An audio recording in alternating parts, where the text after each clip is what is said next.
I'm Tony Ruiz of Gold Derby, here with Academy Award nominated production designer of Macbeth, Stefan Dechant. And Stefan, I just want to ask the question that I think a lot of people always want to know, and that is, when you hear the phrase Academy Award nominated, what goes through your head when you hear that?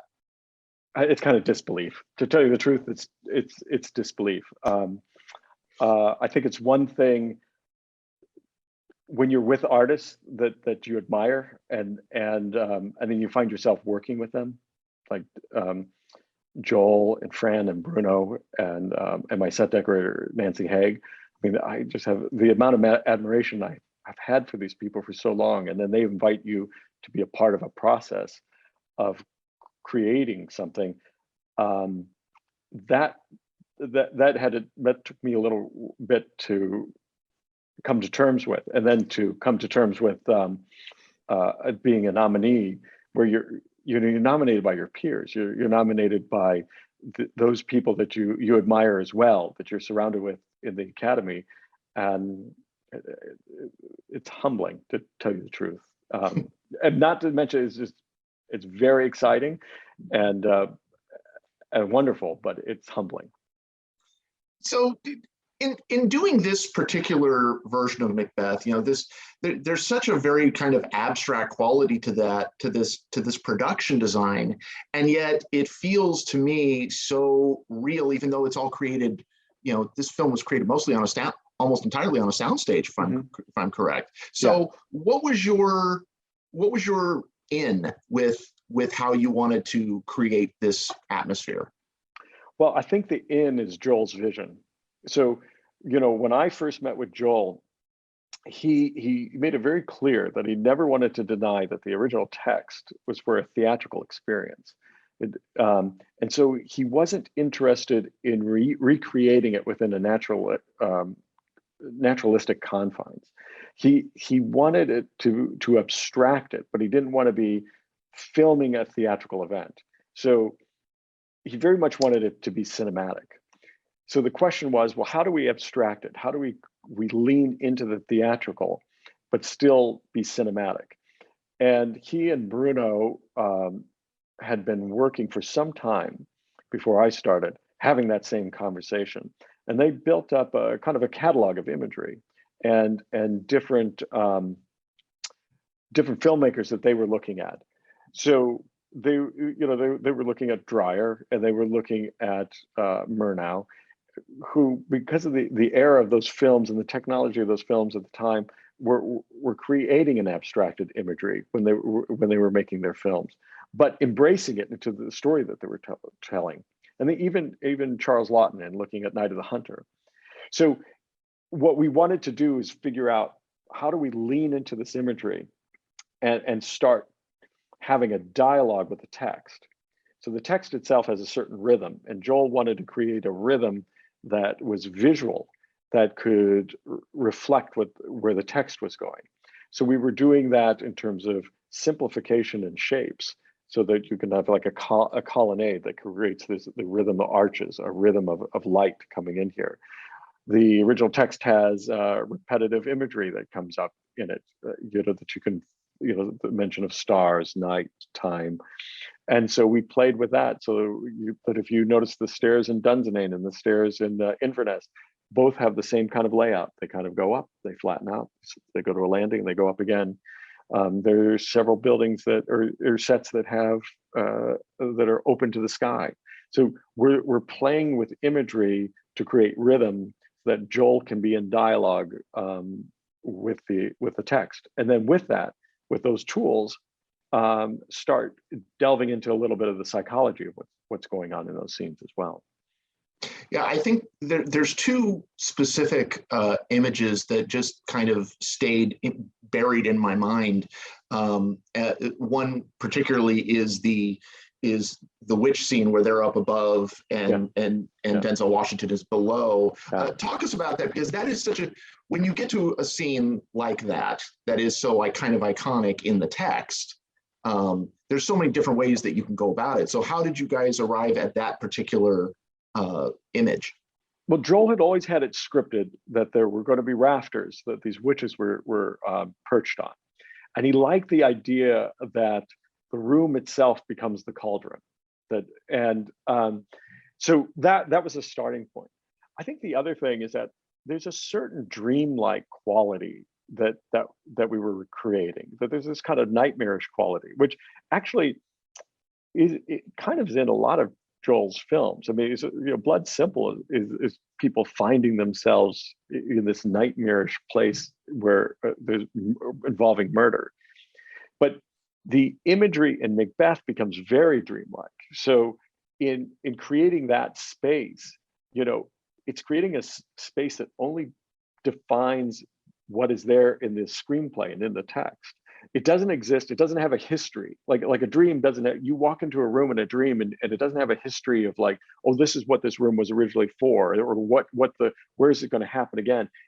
The space that you're in when you're in a dream only envelops what's going on. So we were creating a space that just holds the action there. So in terms of, again, like a dream, you have he smashes open this door, Macbeth smashes open the door, and there's Banquo, the ghost of Banquo. And then like in a dream, even though what we're doing is seeing in the story, we're seeing it from a different point of view. We're seeing that Macbeth is mad, and his wife is seeing that it's a raven that's trapped in there that she lets out. But that's almost a dreamlike situation too, where imagery changes on you. So then she talks Macbeth down, and then she gives him a potion, and all that exists for that are just what has to exist. So there's the carafe, the goblet, and the vial that she mixes. And then when you look up and you're seeing these witches, that's only meant to hold the witches up there and create a dynamic kind of silhouette with them of conflict.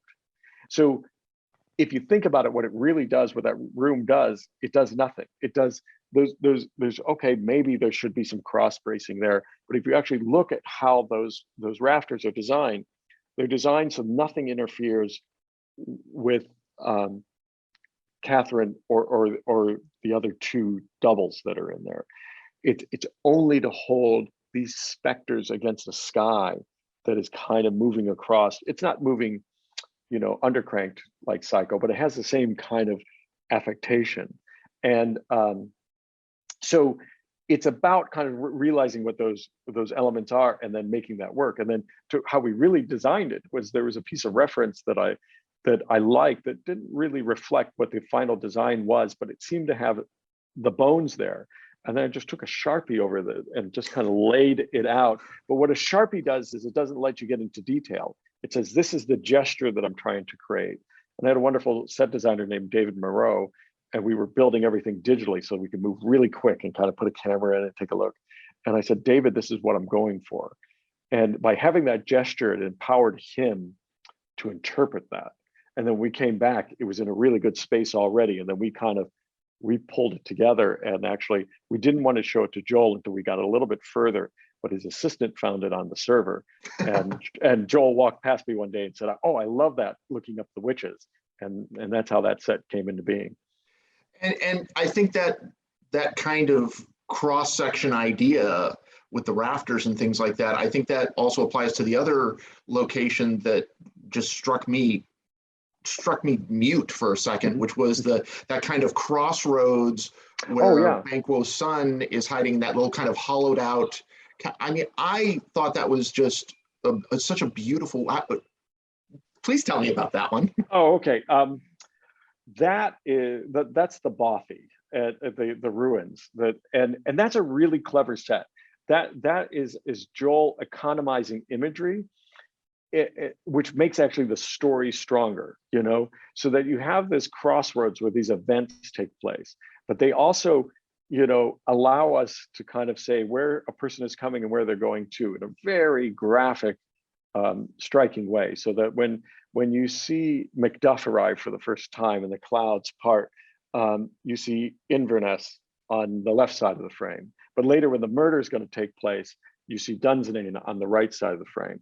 And then I just had it in my mind that if we had a solitary tree and we had the the house, maybe it could look like the wind had taken it. So the whole idea was to kind of create a gesture. So when you're looking at it, that the tree and the wind are broken this way. And then, gosh, I'm just trying to think of what that was. It was Ivan's Childhood, the Tarkovsky film, right?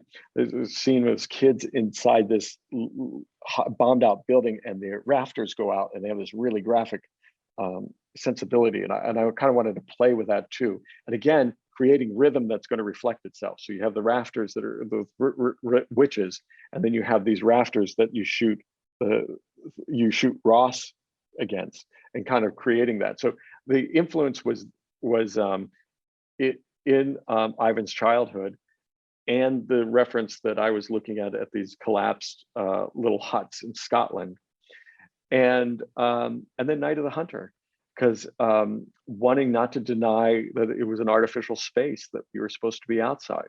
So the glow behind those, the way we had there's a rock wall there that the glow comes up behind is me riffing off of when you see Robert Mitchum for the first time outside the kids' home, and he's by the street light. If you look, those mountains just look like they're supposed to be across the river, just cutouts that have light glowing up. And embracing that kind of graphic quality, I feel like makes it stronger in terms of what we're trying to say. And it also allows us to reduce the amount of notes that we have in a certain scene, letting the actor be there front and foremost, and that we're supporting the text and the actor with this kind of graphic sensibility outside of that. Is there, I always wonder, do you think that there's a misconception that that a minimalist kind of set design, a minimalist production design is somehow easier? What were some of the challenges in creating? Oh, it's incredibly difficult. It's because you're giving up your tools, right? So like, let's say you're doing, well, let's say, like, I recently finished Pinocchio, and then when you go into Geppetto's with Zemeckis, when you're going to Geppetto's place, and then what are the layers of his life that are in there? He's a toy maker. What are we trying to say about that? You know, you're layering in that work, and that's helping you create imagery. I'm not saying Pinocchio was easier. I'm just saying it's a different way of looking at things.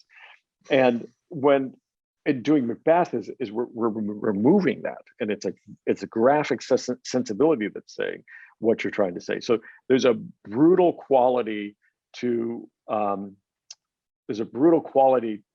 Inverness, right? The towers are just these, you know, these structures, these block structures that were very much influenced by photography of Hiroshi Sugimoto of Casa Louis Barragan. And so they were black and white, and they were abstracted. And so that became a place of like, oh, this seems interesting. This is a way of saying castle without saying castle. And so you have this brutal emptiness. It's not brutalism. That's a different thing. That has politics tied into its design, but it's a brutal, you know, just these carved out shapes. And by being minimal with that, it's like, what do we actually want to say, and how much imagery do we want to put in there? And that's really tricky because you don't have the rest of your tools to play with. So the way that we did it actually was even though we were kind of leaning into an aesthetic that might have been more prevalent in the 20s, we were building these digitally so that we could sketch in 3D, and we could figure out what that minimalism was. That we could also light it. We could also change it on the fly. We could, you know, Bruno and Joel could sit down and go, hey, if we move this over, how would that work? But it was definitely very tricky. But I think it's more tricky than that for me. It was just more tricky than being in a naturalistic setting. And I feel like, particularly, you know, you bring up Bruno Devenel, the cinematographer, and I have to imagine that the coordination between the two of you, in terms of, because this is in black and white and because light is so important, in terms of how the structures look and how they're photographed. I assume, what was your guys' relationship like? Extremely close. I mean, first and foremost is the vision of Joel, right? This is the way I want to tell, or I'm speaking, he says, this is the way he wants to tell this story. And this is how he's in dialogue with the text. Then with Bruno and myself, we were together almost at the beginning of day one, right? And that was great because I could start sketching, let's say in 3D with the people that I'm working with on my crew. And I can sketch as well in Photoshop and kind of go back and forth. And then Bruno was always there to kind of go, well, this is how I want to light it. But also it wasn't just that Bruno would always talk about lighting and how we're going to photograph it. It wasn't that compartmentalized. I mean, many times he would come in the morning and go, I took an image that you created and I took it into Photoshop and I painted this. And I don't want to say this is how we should do it, but what do you think? And I have to say 100% of the time, it was absolutely brilliant. And so I think that it was just this incredible overlap of that, of where his cinematography came into the production design. And it was up for me to allow him to come in there and be collaborative with him, because it wasn't that we were creating things that we were going to light. It was that we were creating things made out of light, which is a different thing altogether. And that's why I've said that these sets are carved out of light and shadow, so it was extremely collaborative. He's incredibly sharp and smart. I mean, sharp is such a pedantic way of putting it, but he's got this incredible knowledge of cinema, and to have him there in dialogue with you is it's an absolute joy. And yeah. So, coming up on the Oscars, of course, there's been, a lot of talk about the fact that certain categories are not going to be presented on the main show, that they're going to be presented in prior to and then woven into the show. There was, a big interview with the Academy president about it this week. I'm just curious, as somebody whose category is impacted in that way, how do you feel, just as, potentially one of those, being in that situation? What do you think about the controversy about this? Well, I'd say that I'm disappointed, and I have to admit that, but this is how I'm dealing with it. That's as far as I'll say, is I'm disappointed with it, right? But I have to compartmentalize it. So I put it in a box, and I'm not ignoring it. I'm just trying to keep it from bleeding over into this other aspect where I was nominated by my peers. I was nominated for work that I did that was in collaboration with not only Nancy Haig, who I've known for ages, but with these artists that I admire so greatly. So Joel and Bruno and Fran, they invited me into something really special, and they trusted me. And I was able to be in dialogue with them and contribute to them in a way that my peers thought was worth acknowledging. So I need to keep that here, because that's where I prefer to live. So this thing I'm not ignoring. I'm not like saying it's going to be like some deep psychological thing. No, I see it. I'm aware of it. Trust me. But at the moment, I got to keep it over here so that I can just know what feeds me as an artist and what did feed me as an artist on this project, and hold on to that. Otherwise, I'm letting a bit of ego taint it, and I don't want to do that. I just want to be. I want to be in this place of with Joel and those and the people that surrounded him. I'd just rather be there. Giving us a new version of this classic tale, I think, is going to live on much longer than anything else. And congratulations on your nomination and the success. And everybody go to goldderby.com, make your predictions for the Oscars, and stay tuned for more interviews throughout award season. Stefan Dechant, Oscar nominee, thank you so much. Thank you.